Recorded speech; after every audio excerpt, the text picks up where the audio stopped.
প্রিয় সাংবাদিক ভাইয়েরা, আসসালামু আলাইকুম, আদাব। আজকে এই আয়োজনে আপনাদেরকে আমি স্বাগত জানাচ্ছি। আমার নাম আসফর সাইদ ফেরদৌস। আমি জালালাবাদ অ্যাসোসিয়েশন অফ টরন্টোর সদ্য শেষ হয়ে যাওয়া অনুষ্ঠিত নির্বাচনের প্রধান নির্বাচন কমিশনার ছিলাম, এখনও আছি। আমার সাথে 4 জন নির্বাচন কমিশনার ছিলেন, তারা আমার পাশে আছেন। একটু বলা প্রয়োজন, যে কোনো আয়োজনেরই একটা প্রারম্ভিক বক্তব্য থাকে। আপনারা জানেন, জালালাবাদ অ্যাসোসিয়েশন অফ টরন্টোর নির্বাহী কমিটির একটা নির্বাচন প্রত্যেক 3 বছর পর পর হয়। এবার একটা নির্বাচন আয়োজন হয়েছে এবং অনুষ্ঠিত হয়েছে। তো সেই নির্বাচনে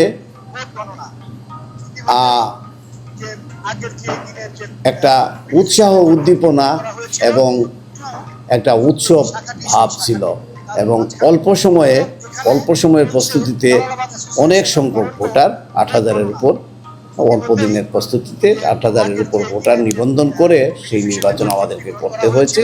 আমরা চেষ্টা করেছি নির্বাচনকে এটা অবাধ, সুষ্ঠু এবং সবার কাছে গ্রহণযোগ্য নির্বাচন করার জন্য। আমরা অক্লান্ত পরিশ্রম করেছি। শুধু আমরা না, আমাদের সাথে সবাই, মিডিয়া কর্মী এবং বিশেষ করে এই শহরের যে ইয়াং স্টুডেন্ট, যারা ইয়াং স্টুডেন্ট, আমাদের নেক্সট জেনারেশন, তারা আমাদের সাথে ছিল। একটা বিরাট সংখ্যক একটা ইয়াং স্টুডেন্ট আমাদের সাথে ছিল। তো মূল নির্বাচনটা অনুষ্ঠিত হয় 17 মে, এটা হাঙ্গেরিয়ান কানাডিয়ান কালচারাল সেন্টারে। এর আগে আমরা 2টা অগ্রিম ভোট গ্রহণেরও ব্যবস্থা রেখেছিলাম। একটা 16 তারিখ, একটা 15 তারিখ, 15 মে, একটা 16 মে। 15 মে ছিল রিজেন্ট পার্ক এবং 16 মে ছিল এই বি ডিভিশন। তো তারপরে আমরা ভোটিংয়েরও একটা ব্যবস্থা রেখেছিলাম, কিন্তু শেষ পর্যন্ত সব পক্ষের, ওখানে একটা কন্ডিশন ছিল, যেহেতু ভোটিং কনস্টিটিউশনে নাই, সুতরাং সব পক্ষের সম্মতি ছাড়া ওইটা আমরা করতে পারি না, কিন্তু আমাদের সকল প্রস্তুতি ছিল। মোটামুটি আমরা সব দিক দিয়ে সব ধরনের প্রস্তুতি নিয়েই নির্বাচনটা করেছি, এবং খুব সুন্দর এবং সুষ্ঠুভাবে আমাদের দৃষ্টিতে নির্বাচনটা সম্পন্ন হয়েছে। নির্বাচনের যে ব্যালট বাক্সগুলো, ওগুলো রাখার জন্য আমরা একটা স্টোরেজেরও ব্যবস্থা করেছি। একটা 4টা লক সিস্টেম, 4 লক সিস্টেম। তো অগ্রিম ভোটের নির্বাচন শেষ হওয়ার পর সেই ব্যালটগুলো আমরা এনে সেই স্টোরেজে রাখতাম। 2 দিনের অগ্রিম ভোট গ্রহণের পর আমরা সেটা স্টোরেজে রাখতাম। তো সবার সম্মতিতেই আমাদের সিদ্ধান্ত ছিল 17 তারিখ নির্বাচন করার পর ওই দিন রাত্রেই আমরা সবগুলা নিয়ে যাব এবং একসাথে কাউন্ট করব। এইটাই সবার সাথে আমাদের একটা আন্ডারস্ট্যান্ডিং ছিল, যে এটা আমরা করব, না পারলে আমরা টাইম এক্সটেন্ড করব। এটা কোনো দ্বিমত ছিল না। সেভাবেই চলছিল।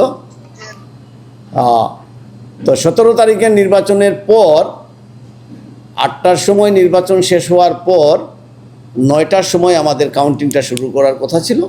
সেভাবেই সব পরিকল্পনা মতো আমরা প্রস্তুত ছিলাম। তো ভালো মন্দ মেলে সবই হচ্ছিল, এতে কোনো অসুবিধা হয় নাই। 9টার জায়গায় মনে হয় রাত 11টায় আমাদের কাউন্টিংটা শুরু হয়। তো এই বিলম্বের পিছনে অনেক ধরনের কারণ, টায়ার্ডনেস ছিল, তারপরে প্রতিদ্বন্দ্বী যে প্রার্থী তাদেরও টায়ার্ডনেস ছিল, কিছু বিষয়ে মতানৈক্যও ছিল, এজেন্ট কে থাকবে, কতজন থাকবে, পর্যবেক্ষক কারা থাকতে পারবে না ইত্যাদি নিয়ে। যাই হোক, ওগুলো খুব বড় ইস্যু না, কিন্তু আমরা বিলম্বে কাউন্টটা শুরু করি। বিলম্বে কাউন্টটা শুরু করার পর একটা সময়ে ওখানে আমাদের ভাড়ারও একটা লিমিট ছিল, তো এবং সবাই এক্সস্টেড ছিলাম। তা আমরা সেই কাউন্টটা এখানে ওই জায়গায় স্টপ করি, সবার সম্মতিতেই স্টপ করে আমরা আমাদের ভোল্টেজে নিয়ে আসি। ভোট 6টায় ভোল্টেজ খুলে ওই জায়গায় আমরা নিয়ে আসি। তা তারপর আমরা সিদ্ধান্ত নেই একটু রেস্ট নিয়ে বিকালের দিকে আমরা আবার কাউন্টিং শুরু করব অন্য একটা ভেন্যুতে। এটা ড্যানফোর্থ রোড 391 ভেন্যু। আমরা সৌভাগ্য, আমরা সাথে সাথেই ভেন্যুটা 11টার দিকে ফোন করেই ভেন্যুটা কনফার্ম করে ফেলি। আমাদের সেই ভলান্টিয়ার সহ আমরা এখানে এসে আবার গণনা শুরু করি। এখানে একটা জিনিস বলা প্রয়োজন, গণনা প্রক্রিয়াটা ছিল খুবই জটিল। এইটা নিজে না করলে এটা যে কতটুকু টিডিয়াস এবং কতটুকু জটিল এটা বোঝা যায় না। একটা প্যানেলে 29 জন প্রার্থী, সুতরাং প্রত্যেকটা লট আমাদেরকে 29 বার গুনতে হচ্ছে। আর সেটা করতে যে যতটুকু সময় লাগা আমরা ধারণা করছিলাম তার চেয়ে বেশি সময় লাগতেছিল, কারণ ওই বারবার আপত্তি আসছিল, না এটা এখানে হবে না এখানে হবে, যেগুলো আমরা এতটা এক্সপেক্ট করি নাই তারপরেও আসছিল। এটা স্বাভাবিক, যার জন্য আমাদের ক্যালকুলেশনে এত সময় লাগবে সেটা আমরা বুঝতে পারি নাই, তারপরেও লেগে গেছে। এটাই বাস্তবতা। তো যার জন্য আমরা ভোট গ্রহণ প্রক্রিয়া, আমরা ওই গণনা প্রক্রিয়া অনেকটা যথাসময়ে শেষ করতে পারি নাই। তো আরেকটা ইনফরমেশন এখানে রাখা প্রয়োজন যে এই নির্বাচনে 3টা প্রতিদ্বন্দ্বী প্যানেল ছিল, শুধু প্রার্থী না, 3টা প্যানেল ছিল। একটা প্যানেলে 29 জন, আরেকটা প্যানেলে 29 জন ছিল, একজন কোনো কারণে বাতিল হয়ে যায়, তো 28 জন। আরেকটা প্যানেলে শেষ পর্যন্ত 26 জন ছিল, একজন উড্ড হয়ে যায়, একজন বাতিল হয়ে যায়। তো এই ছিল। তো সুতরাং তাদের অংশগ্রহণটাও ছিল কিন্তু খুব শক্ত অংশগ্রহণ। তা সব সুন্দর যাচ্ছিল, এখনও যাচ্ছে। আমরা এখনও কোনো ধরনের বড় ধরনের বিপর্যয়ে পড়ি নাই। তাহলে আজকে কেন এই ব্রিফিং, সেটাই প্রশ্ন। হ্যাঁ, সেটা হলো আমরা গতকালের যে গণনা, সেই গণনাটা স্টপ হয়ে যাওয়ার পর টার্নিং পয়েন্টটা এসে যায়।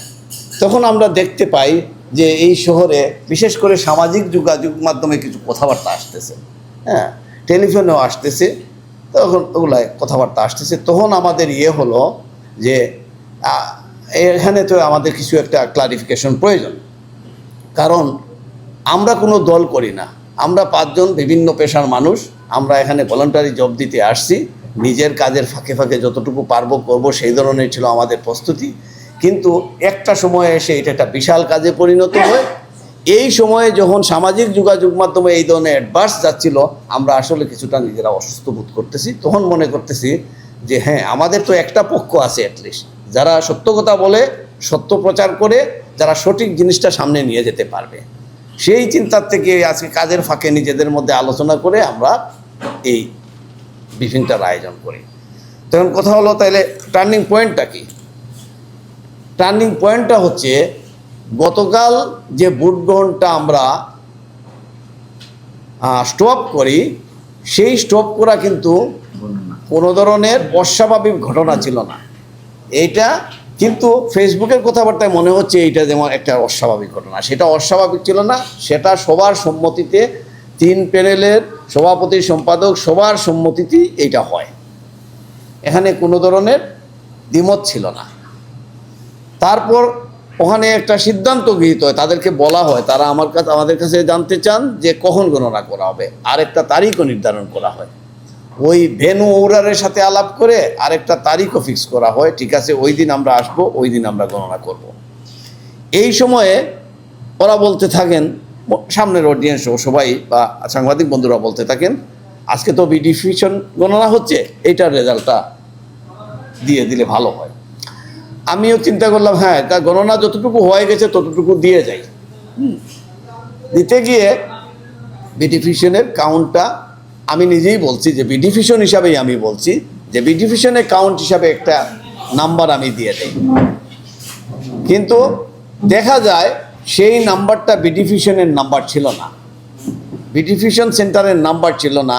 আমাদের প্রস্তুতি ছিল পুরো কাউন্টিংটা আমরা শেষ করে ফেলবো, যার জন্য সব কিছু আমরা এক জায়গায় করে ফেলি।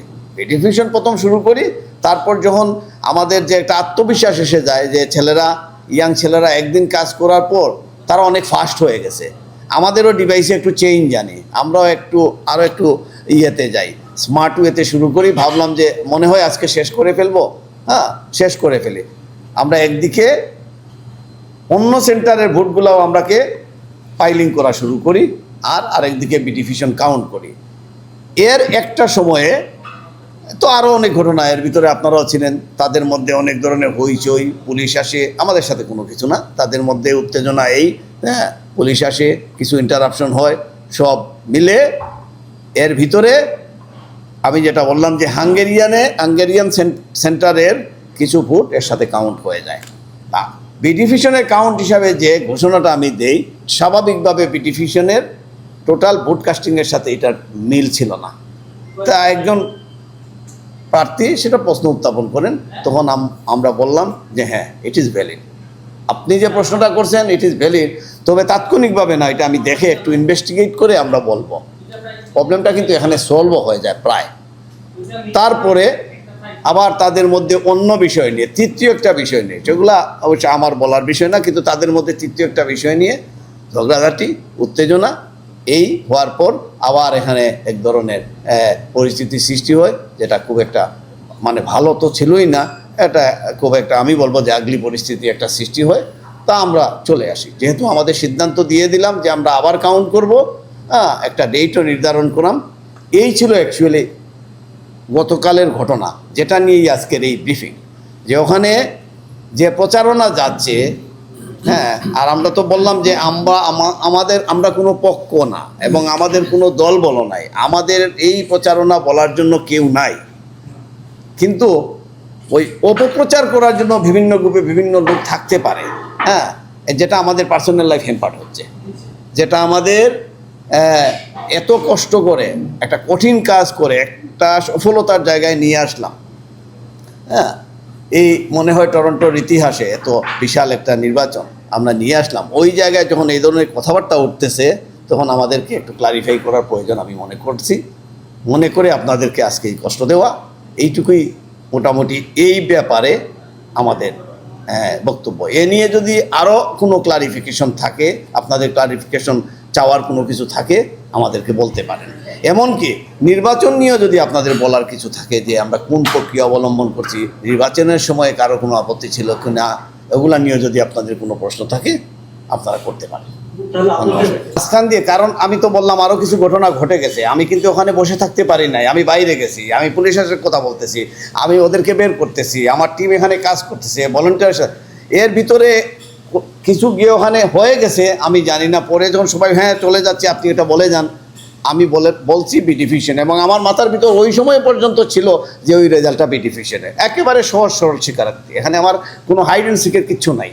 ওইটা মাথায় রেখেই আমি বলছি বি ডিভিশনের রেজাল্ট দিয়ে দিলাম। এই যখন এবার চৌধুরী এটা বললো, আমার স্ট্রাইক করলো সামথিং রং, তখন আমি প্রথম আমার রাগটা প্রথম যায় আমার ছেলের প্রতি। সে গেছিল আমাকে হেল্প করতে, আমি ভাবছি সে মনে হয় ওই এক্সেলে কোনো কিছু করে ফেলছে, ভুল ফর্মুলা বসায় দিছে। আমি এখানে বলছি হতে পারে এক্সেলে ভুল টুল হতে পারে, আমি দেখতেছি ফর্মুলা, আমিও এক্সেল বুঝি। পরে আমার স্ট্রাইক হলো যে না, ও এক্সেলে ভুল করার মতো, এই ভুল করার মতো কাজ সে নাও করতে পারে। আমি কিছুক্ষণ পরেই বুঝে ফেলছি যে এখানে এই ঘটনাটা ঘটে গেছে, কিন্তু আমি ওইটা ওখানে বলি নাই, কারণ আমি দুইবার ভুল বলতে চাই না। আরেকটা ভুল বলে আরেকবার আটকা পড়বো, তার চেয়ে আমি ভাবলাম যে আরও একটু ইনভেস্টিগেট করে শিওর হয়ে তারপর বলি। বাসায় গিয়ে ওর সাথে কথা বললাম, টেলিফোনে কথা বললাম, সব কাগজপত্র মিলানোর পর আমার কাছে স্পষ্ট হয়ে গেল। আমি ওখান থেকে ফোন করে এবার চৌধুরীকে আমি বলে দিলাম যে ঘটনা ছিল এই। তখন আমাদের যে ধারণা, আমরা যেভাবে ওইটাকে ফ্ল্যাট করে, আমরা ভোট গণনা যারা দেখছেন তারা পর্যায়টা দেখছেন, একটা পর্যায়ে আছে, প্রথম আমরা ফ্ল্যাট করি, তারপরে ভাগ করি, কয়েকটা পর্যায় করি, একটা পর্যায়ে হয়ে গেছে। সুতরাং আমার ধারণা, এবং ছেলেরা যেভাবে ট্রেন, সবাই কিন্তু এখানের স্টুডেন্ট, এখানের পড়ালেখা করা ছেলে, স্মার্ট, তারা আমার ধারণা 6 ঘন্টায় শেষ করতে পারবে যদি কোনো ইন্টারাপশন না হয় প্রোভাইডেড। আমাদের কিন্তু প্রত্যেক গণনার শুরুতে অনেক বড় ইন্টারাপশন আপনারা দেখছেন, হ্যাঁ, গণনার মাঝামাঝিও ইন্টারাপশন, আমাদের জন্য না, এটা হয়তো পরিস্থিতির জন্য বা সবাই এক্সস্টেড সেজন্যই হচ্ছে। কিন্তু আমার ধারণা যদি কোনো ইন্টারাপশন না হয়, ওই গণনা আমরা 6 ঘন্টায় শেষ করতে পারবো। তার সাথে এখনও কথাবার্তা চলতেছে, আমি বোঝাচ্ছি, হ্যাঁ, নানাভাবে। সে বলছে সিকিউরিটি এই সেই, তাও অ্যারেঞ্জ করার চেষ্টা করতেছি। এত জানেন এটার একটা টাইম লাগে, যদি তারে ম্যানেজ করতে পারি তাহলে শনিবার আমরা ডিক্লেয়ার দিয়ে দিতে পারবো। আর যদি না হয় তো সাথে সাথে যদি অন্যটা পেয়ে যাই, অন্যটায় চলে যাব, আর অন্যটাও যদি না পাই আরেকটায় যাব, তখন ডেট চেঞ্জ, এগুলা তো এটা বাস্তব পরিস্থিতিতে যেটা হবে আর কি। আমরা আমাদের পক্ষ থেকে আমাদের হচ্ছে চিন্তাভাবনা হচ্ছে, আমরা তাড়াতাড়ি অফলোড করতে চাই, আমাদের উপরে যে প্রেশারটা ওইটা অফলোড করে দিয়ে আসতে চাই। আমাদেরও লাইফ, আমাদেরও চলতে হবে। What is the question?